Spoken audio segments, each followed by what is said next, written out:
Love the way you're just deciphering that. Yeah. Come on, Muttley, what's going on in there? Let's go. You're a pasta fan, right? Yeah, sadly. I'm trying to give it up, but I love it. You can't give up pasta. I know. I'd rather so do good. like boot camps than give up pasta. Yeah. It's so nice, so comforting. Yeah, I love it. Yeah, you can't give up pasta, I don't think.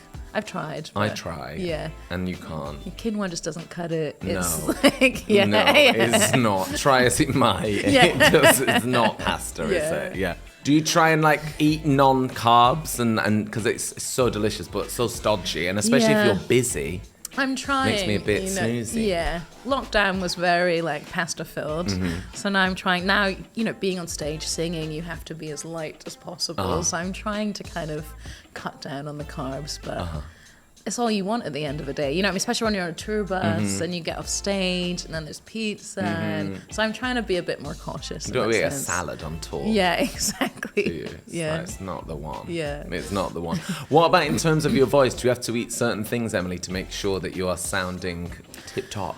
Well, apparently pineapple's supposed to be good for your voice, and you're supposed to stay away from like dairy, which is good anyway, kind of for the diet. So I try, and you're not supposed to drink all of that. But Okay. Yeah. I hope we don't ruin your next show today.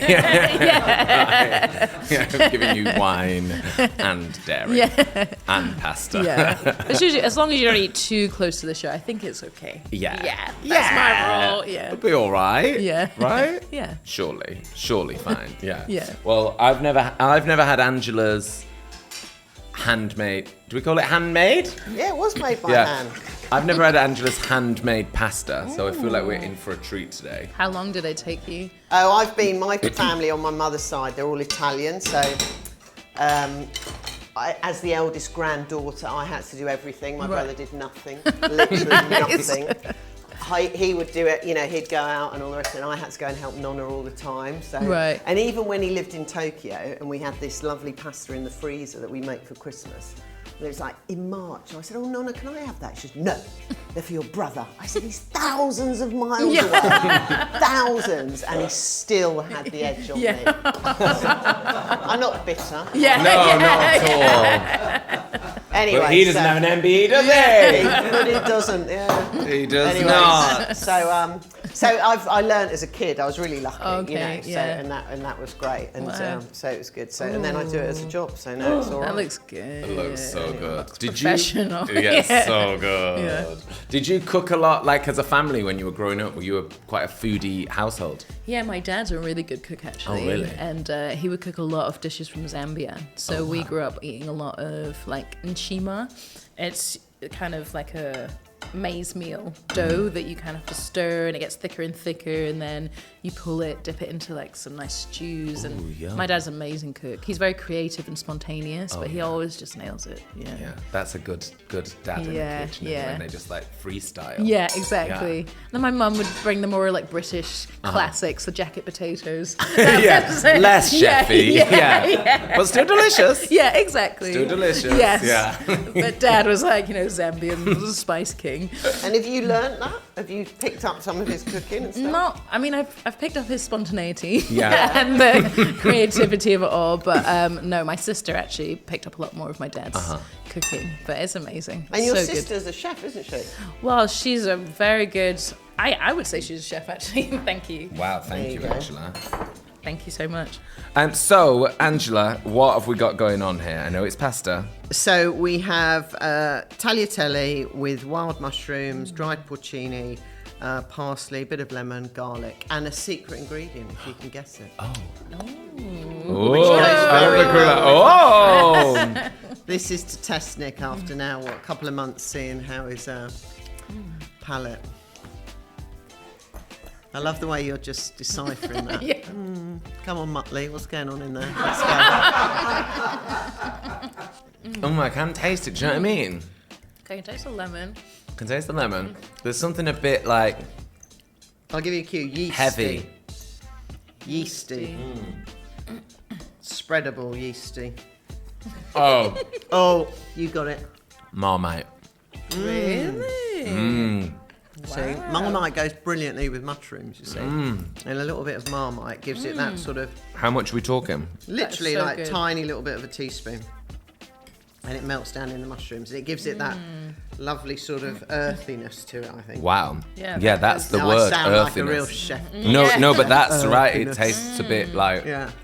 should live underground. In a nice way. Unwashed mushrooms, is that what you're saying? Wow, this is so good.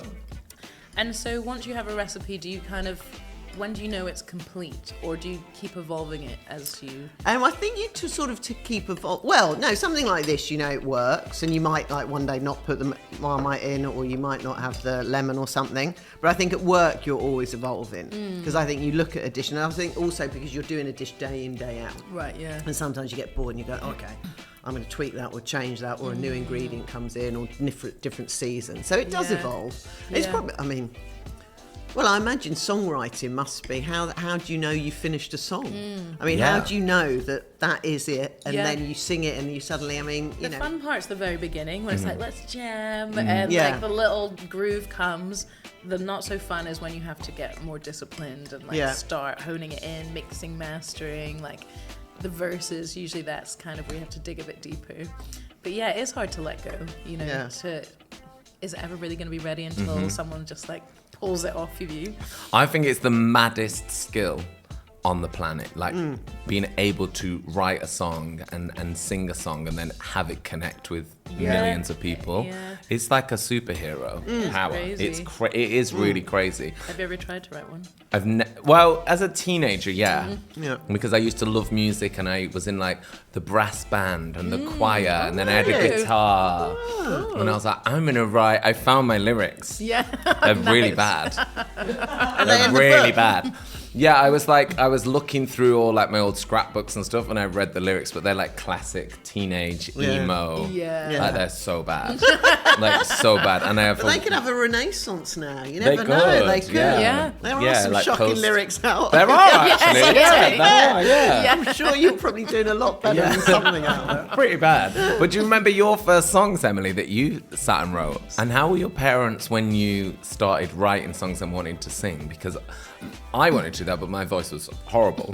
So my mum and dad would be like, shut up! But how was it for you? Because I guess every kid was like, I want to be a singer, or I want to do a show. But you were really, actually good. They were quite supportive. There's this memory my sister and I have. We used to share a room, and then I learnt Mariah Carey's, you know, she covered that song, I Can't Live. Oh, yeah. And so that was the first song I ever learned. And I was singing it, and my dad came and was like, oh, you're not bad. Like, we both remember my dad saying that. And then he's like, right, okay, stand by there. He started giving me, like, acting classes. He's like, stroke the door and just think of this person that you can't live without, and all the emotions. Because he loved, you know, Celine Dion, Mariah, Whitney, just the big balladeers. So, that was the beginning. Did you perform at family parties? Were you sort of wheeled out at Christmas? They couldn't stop me. Let's go. And I played recorder, so there'd be a new recorder. So when I think back, I was probably quite annoying, but it worked out, And your thankfully. sister still loves you. Yes, Interesting. yeah.